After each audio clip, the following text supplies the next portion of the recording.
What is it? Hello and welcome to the Essential Gamer. You're watching What Is It with me, Lee, and what it is Mostroscopy. Mostroscopy. Mostroscopy. Yeah, this thing. It's that. That's what it is. So Monstrosity is a beat 'em up, good old fashioned Street Fighter fighting style versus mode 2D beat 'em up, but not quite 2D, 2.5D, 3.5D beat 'em ups with some monsters, old school B-movie stuff. So you got zombies, you got creatures from the deep, you've got woolworths, cat people, fighting nuns, all that kind of jazz. Basically, it's a mix between Lucha Libre and old school comic book style monsters, and it do be beating them up. You've got some Mexicana style mythological stuff in there. Right, I can see what the game went for, but there's something that's really bugging me. It's really, really close to being a great game. It's got some excellent character design, really good theming. I really like the sort of standout selling points, like it's the fact that it's delivered Lucha Libre style with comic book style, 1950s B-movie horror aesthetic. It's got some really good level design with some great background animations and that sort of thing. But for as good as everything is, it all kind of misses the mark by quite a bit. So the audio is great, but it's kind of not. It's cheaply done. It sounds quite bad. And the actual soundtrack is just stuff that you can rent off YouTube. It's nothing special. The character design is really good, but rough around the edges enough to not quite feel smooth or fluid at any point. The actual gameplay itself, while delivering exactly what it says on the tin, Lucha Libre comic book style beat 'em up stuffs, is 1 minute it's really loose, the next minute it's tight.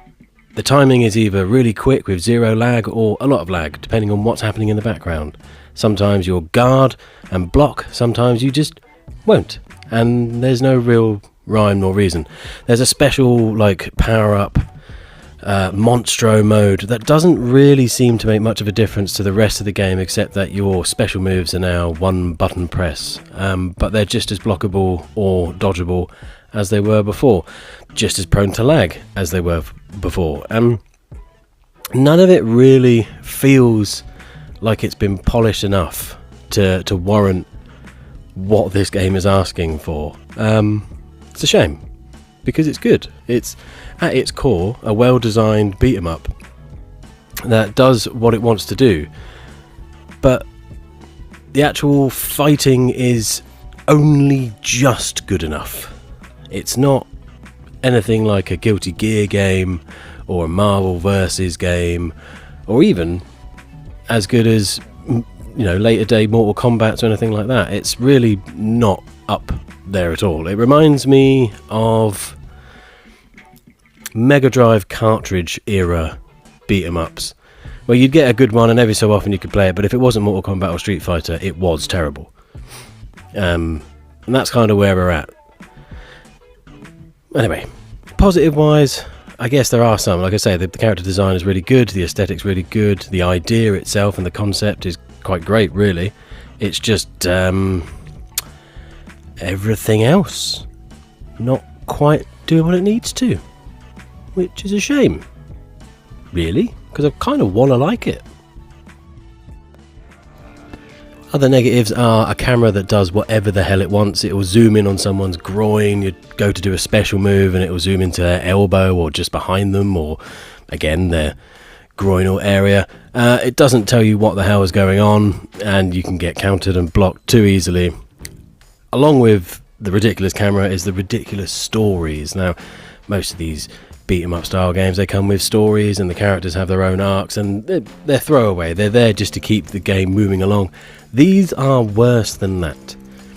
Throwaway is being kind to how utterly ridiculous the storylines are. And that was also the end of the game.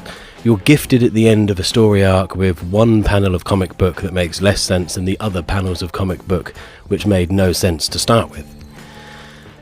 Dialogue that is either translated badly or no one really cared to double check that it actually read like it was legible. Stories that attempt to interjoin with each other but actually don't in the slightest. Some grammar that may as well not even be bothered. There's background stories that are delivered without the background story being delivered, and it's just like I have no idea what's happening at any point. 45 million characters that are all off screen. This is a young girl saying that, oh, hey, Mexican godman, someone took my dog, can you go and kick their head in?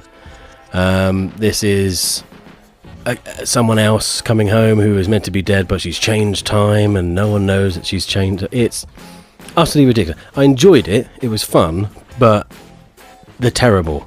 The stories themselves, they're written like a 6-year-old had a fever dream. And then of course you had the jukebox, which was just full of Kevin MacLeod songs, really. There's a couple of other ones on there, but I don't know why you'd want to listen to them. You could literally just go on YouTube and listen to them. They're not great. Yeah. Moving on.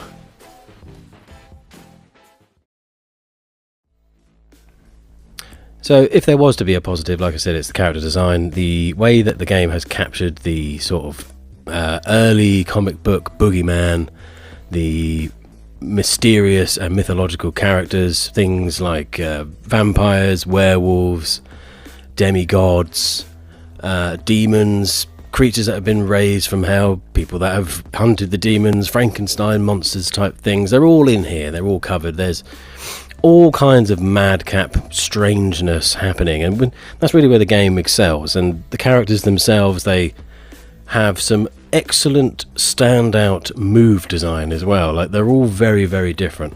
Some have gunplay, some are up close range fighters, others are projectile, others are lucha libre, some have better specials, some have better basic maneuvers, some are power fighters, etc, etc. And it all makes for a very good roster of original feeling characters. I do feel like sometimes the sort of 50s TV B-movie aesthetic ruins the character design. It takes away from it. It's a bit too heavy at times, so you're not really sure what's happening, and you can't make the most out of the character design that you've been given because it's kind of masked by whatever filter is on that particular level. But when the game's working and it's looking good, it looks really good, actually. I can't sort of fault the way that the aesthetic comes off when it does work, even if it does feel janky, like someone made it for a project. And if nothing else, at least you get to beat up a furry cat girl, so that will make you feel better, I'm sure.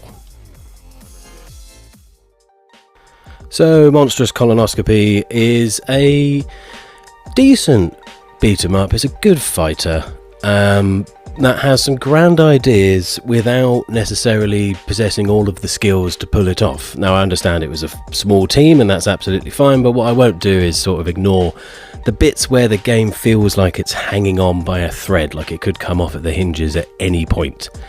I'd prefer it to feel a little bit more solid in its construction, more control over things like cameras, the input lag, and simple fixes that could really push it and heighten it. I know it had relatively good reviews on Steam, but the console version I think is a little bit lacking. As always, if you've enjoyed this video, if it's any good to you, please do like and subscribe. Remember to do the little notification bell for future videos as well, and if you didn't like it, tell me why and I will teleport you back to the 1930s, but I will insert a boogeyman right up your schnoz and we can battle it out in front of some kind of undead nightmare. Until then, I've been Lee, you've been watching What Is It on The Essential Gamer. You're a gamer, keep gaming gamers, until next time, games.